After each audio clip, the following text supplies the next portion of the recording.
Hi, welcome to the Wisdom of Your Soul.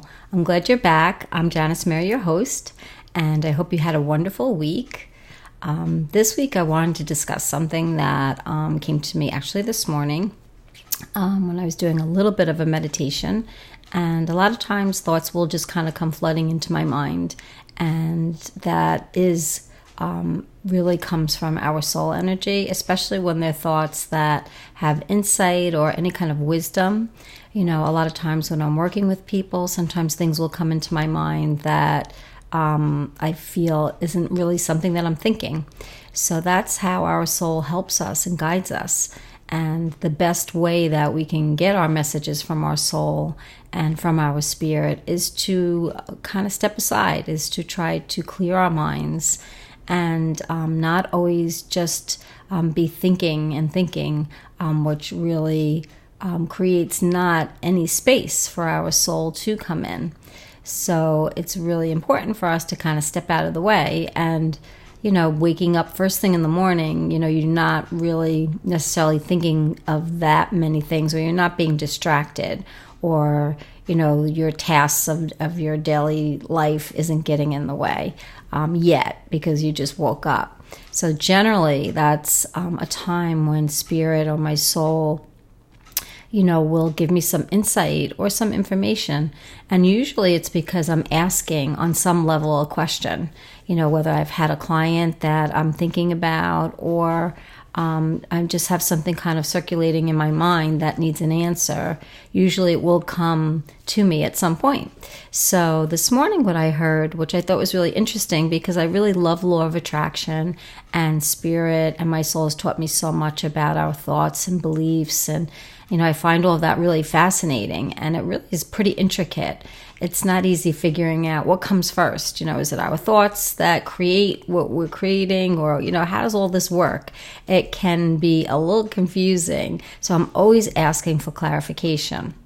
So this morning what I got was basically what we perceive, how we perceive our world, really does account for a lot of our thoughts. So if we perceive something, we tend to then believe it without question. And that's no fault of ours. That's just how our brain works. And when we perceive something that's good and we believe it, that helps us. That just motivates us and helps us. But if we perceive things that are not so good, that can begin to create a catalog of thoughts that will keep coming to us, and we will tend to believe them because we keep having them. And I see that in myself, and I see that in my clients. I say it all the time, but it's true. And so if what we perceive is what we then choose to start to believe, which makes sense because then we're going to get more and more thoughts that are going to be similar, then that's kind of the internal state we receive. So what we perceive is what we choose to then believe, and then at some point we do receive it. And when we do this in a good way, we get good things. But when we do this in a negative way, we unfortunately create internal states that cause us a lot of pain. And that's what I see with my clients and myself at times. This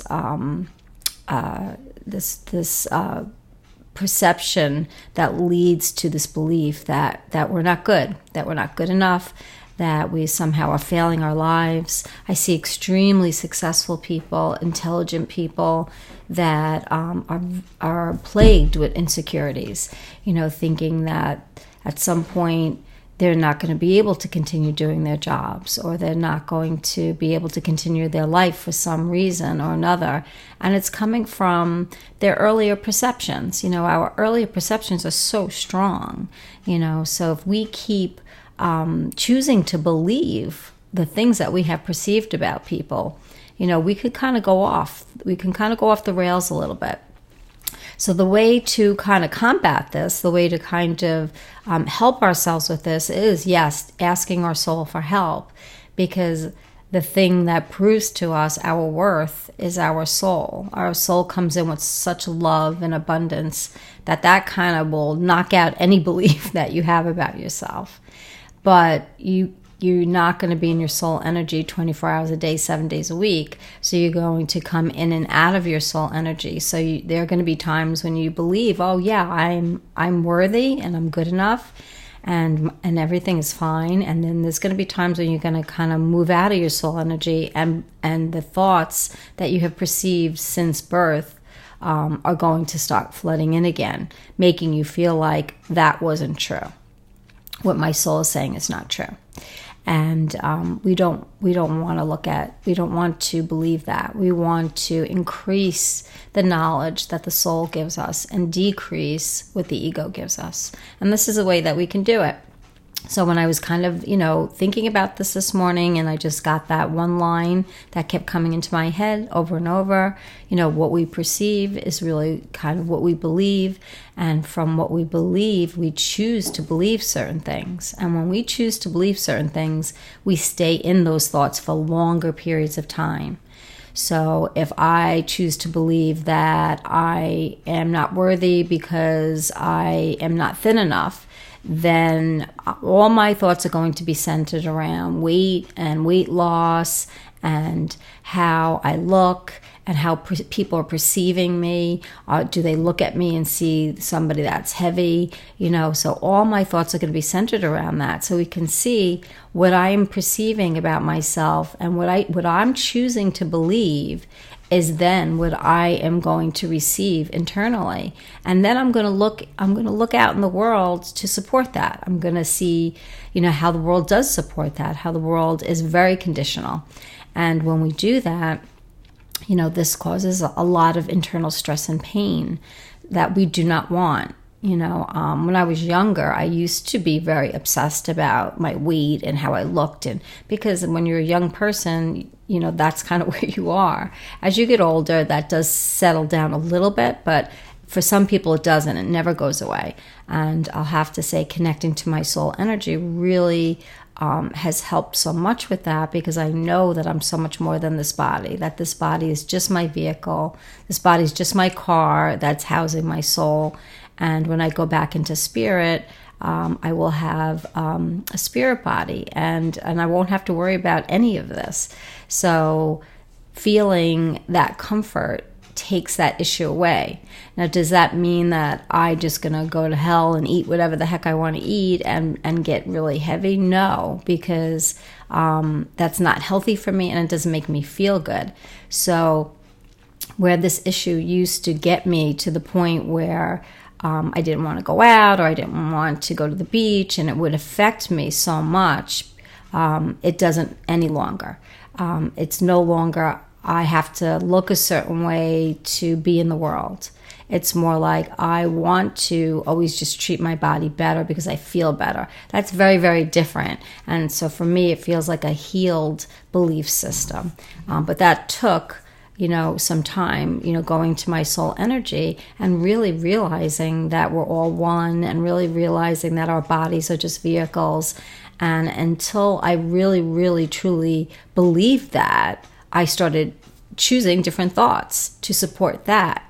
So now, even though I may, try to eat healthy and diet or do different things, it doesn't mean the same that it used to mean. My whole sense of self-worth was based on my weight. And so it was, if I wasn't a certain size, then, I was completely not worthy. So that's no longer the case. Now it's more just a health issue and a feeling good issue, and feeling a little bit in control. When you're out of control with your food and you're just eating anything that you want, it can be fun for a little while. But then you can see that you feel really out of control. And when living here in this world, there's a lot of stress and a lot of things that can make us feel out of control. And food does help to medicate us. Food is a way that soothes us and settles us down. So I got off on a little tangent there, but I think it's helpful to give an example so you could see how this works. So now my what I'm perceiving about myself and my body and this world has completely flip-flopped, has completely changed. So the need to be a certain weight is not as high as it used to be, which does affect my motivation sometimes, but that's okay. Because I realize that there's so much more to me than just a body and just a weight and just what we look like. So that was a very healing thing that my soul gave me. So if I, as growing up as a teenager, I'm perceiving all over the place that the only thing that's important to other people is weight, and then if that's what I'm perceiving all the time, I'm creating that to some degree, and then I'm living in that. And when I'm living in that, I'm having thoughts about it, and all those thoughts get cataloged and saved. Like we're like a little computer, so all of our bad thoughts get cataloged and saved, and and then we kind of pick from them. And the thoughts that get us the most, we hang on to. And those thoughts like, I'm not good enough because I'm not thin enough, I will hold on to, and then just support that by other people and things in the world. And then you can see more thoughts will come in that way. So, and then it becomes a big issue. And then it could even create an eating disorder because you're always picking those thoughts to live in.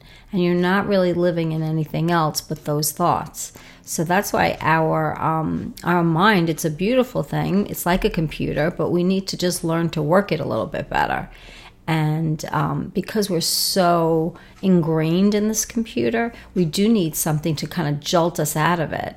And that would be the soul energy. That would be the energy that lives within us. That helps us jolt us a little bit out of us, because what happens when we go into that soul energy and we ask questions, it's very, very different than what the world will tell you. The soul's belief system and how your soul perceives you to some degree is vastly different than what you perceive you to be. Thank goodness, because it's filled with nothing but love and admiration for you and hope for you and wanting you just to be really, really happy, So that's very different than the messages and the belief system the world has created for us.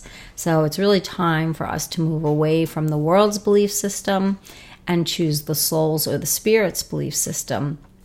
And that belief system is really layered with love. And if you're getting anything else, then you're back in your ego. So if you're getting any kind of criticism or any kind of put downs or anything like that, that's not the belief system of the soul. You're not in that soul energy. When you're in that soul energy, you've hit on something really amazing and beautiful. You just know it. When you're in your ego, there's nothing but complaints and evaluations and put downs, and you're not good enough, and you may end up somehow on the streets and your life is going to fall apart. That's the ego. The ego loves to scare us and does a really good job of that. And when the ego gives us a thought that's really scary like that, it's very hard not to take it, and it's very hard not to live in it. I had a client the other day tell me, that she was so afraid that if she couldn't work anymore, she would end up in the street. And, she has a lot of support, and that would never happen for her. And we would but we would never let that happen to her. But that's her fear. And, when I told her that a lot of people have that fear, that I hear that all the time, that people think they're going to lose everything and end up in the streets, that's a common fear, she was shocked. She was shocked that other people feel that. So I feel in a lot of ways our belief systems and the way we perceive the world, we don't even talk to each other about, so we don't even know that other people are having the same thoughts and having these same beliefs and living in these same fears. We have gotten a little bit, isolated from one another. So we're not talking as intimately. Sometimes we are, and sometimes we're not.